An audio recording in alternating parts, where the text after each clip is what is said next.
What's going on, Magic the Gathering fans? It's your boy, Dr. Dragon Kick here, and today I'm going to discuss the difference between Alpha, Beta, and Unlimited Edition starter decks, and I want to tell a little bit of history on each one of them. I want you to be able to differentiate if you come across one of these, and also do your best to try to authenticate stuff, because I know there's a lot of questions about that. So on the far left we have an Alpha starter deck, in the middle is a Beta, and on the far right is an Unlimited Edition starter deck. The way you can tell Alpha is that on the bottom there is no barcode. All of the tops will look like this. I can show you. So you can't tell by looking at the tops, but the bottom won't have a barcode on Alpha. For Beta, the barcode is the same color. There's no white box around it, but it's black writing. There's no sign on the front that says anything, any tag. Unlimited, though, has this Unlimited Edition written on the cardboard. It's not on the cellophane, it's on the cardboard, and it has a white border box and the following barcode. Unlimited Edition also has the potential for gold drawstrings. Most Alpha, Beta, and Unlimited had clear drawstrings, but towards the end of Unlimited, gold drawstrings made their way. So this is Beta. If you can see in the light, trying to pick it up, you can see there's a clear drawstring. These are very similar to cigarette drawstrings, which my advice is don't smoke. I've never had a puff in my life, and I'm healthy as a horse. So I want to talk about Beta Edition and the contents of what are in Alpha and Beta. The Beta and Alpha have black borders, where Unlimited has a white border. This is not Unlimited. This is Unlimited. Beta Edition has the black border, and you can see that it has relatively square corners. If it was Alpha, it would have a very rounded corner. It's almost to the degree of the arc up here. It's just very much more rounded. You can tell. Unlimited has a white border, but it also has a border right here, black border on the side. So white around, but there's a little dark border on the bottom. And if I compare that to Revised, which is much more common, this Revised does not have the black border, and it's also a lot more washed. So you can see a rich red here, and this red over here is not as rich of a color.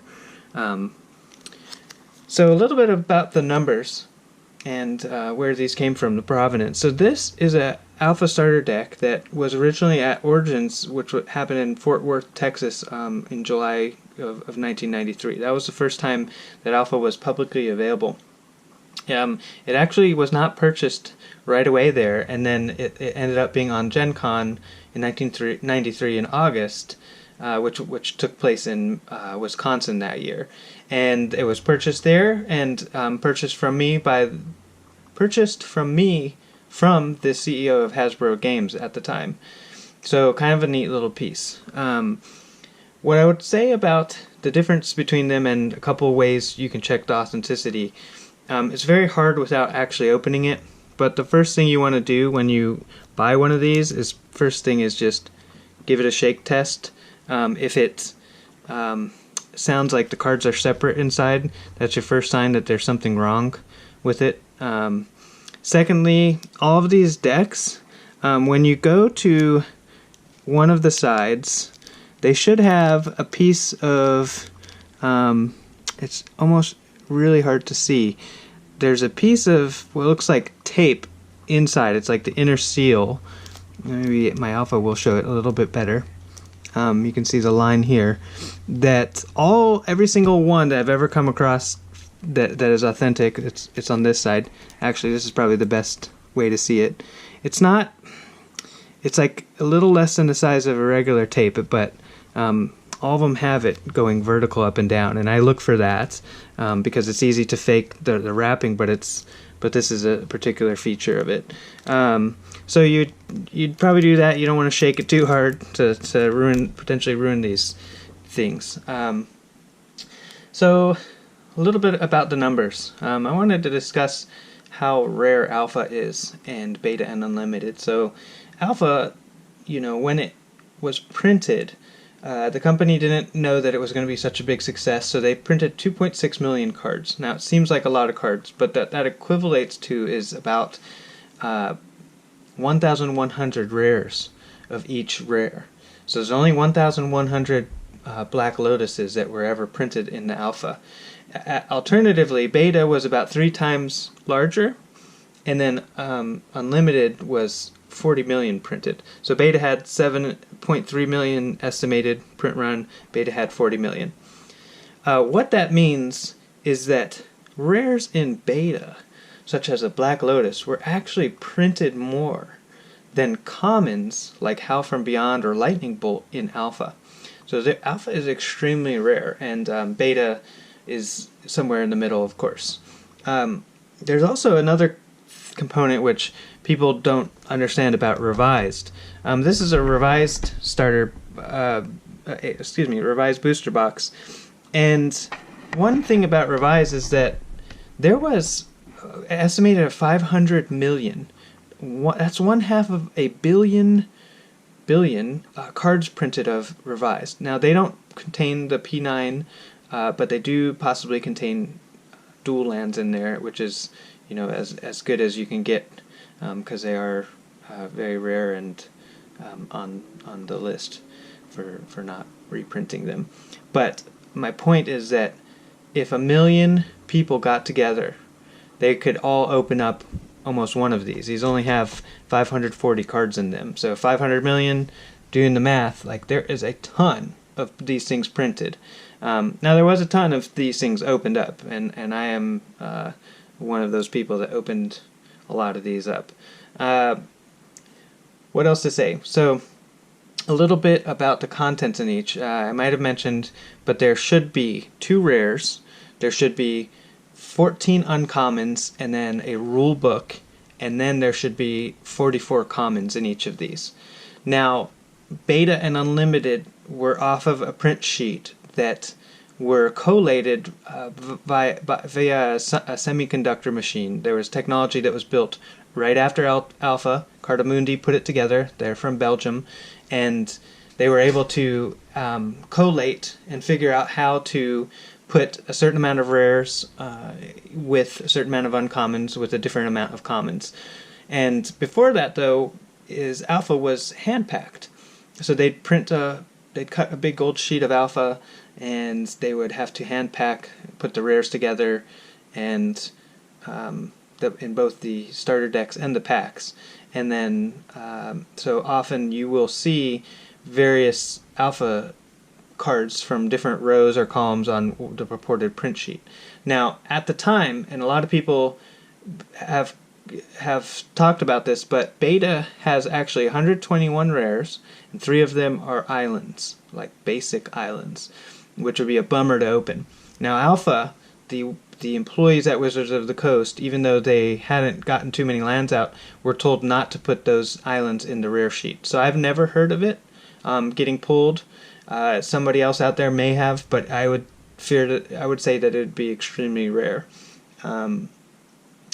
Another little piece that I have, which is really neat, is this is a beta deck with the ruin of Jesper Myfors.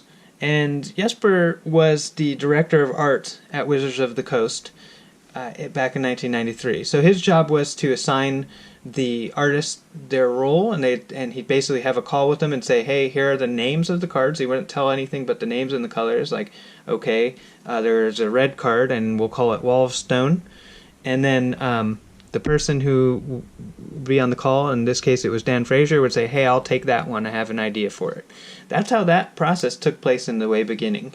And there was actually royalties that were given to these folks, and that's why they started shifting out some of the beginning artists and stopped reprinting these cards, because they were so they were losing money giving to artists. So another thing is the beta booster packs. So this is a beta booster pack, and this is an alpha booster pack, and you can't really tell much difference in them. Now, the backs of them are exactly the same. There's not much difference. The way you do this is through a light check, and you'd have to turn off the light. You'd potentially like tap it down so that you could see a corner of it, send a light through the back here. Open Boosters has a good video on that, and so does some others, so you can get an idea of how to do that. I maybe will make a video for that. But anyways, I'm going to go to Belgium here in a month, and I'm going to be opening up probably an alpha booster pack. I have one. So one item of interest as well is I have this booster pack, which it was in the window of a card store, and so it is very off-colored through the light. I believe that it's fine, and it was graded as beta, but is actually an alpha booster pack. I have 3 of these that are out that were graded as beta, but they were actually alpha. They were the first 3 that were ever graded from PSA, and they have sequential serial numbers: 26, 25, 24, and 23. And that one was opened and guaranteed that they were alpha. But I forgot to mention regarding this beta starter deck. This is purportedly has the last alpha rares inside of it. So at the end of the alpha print run, Jesper and a couple people were given alpha cards to put into beta packs in order to make up for the lack that they didn't have any more boxes that didn't have the barcode on there. So these, and Lance from video can talk about these. Daniel Chang had recently talked with a guy named Lance who bought 13 of these at a convention. Now Jesper had signed all of them. I have 1 or 2 more of these tucked away, and I'm going to open one of these on video as well here in the future. So keep tabs on that. There will be some good openings going on. I know these are getting expensive. I'm in the Washington DC, Northern Virginia area. If you'd like to open up something with me, I will pull these out of my vault. We can talk about it and coordinate something, and it might be fun to have other people around for that opening. Just, hopefully I don't get a death lace or pure lace, but you never know. Be kind to each other. It's always good to have community of Magic where people are good to each other and accepting. And thanks for watching.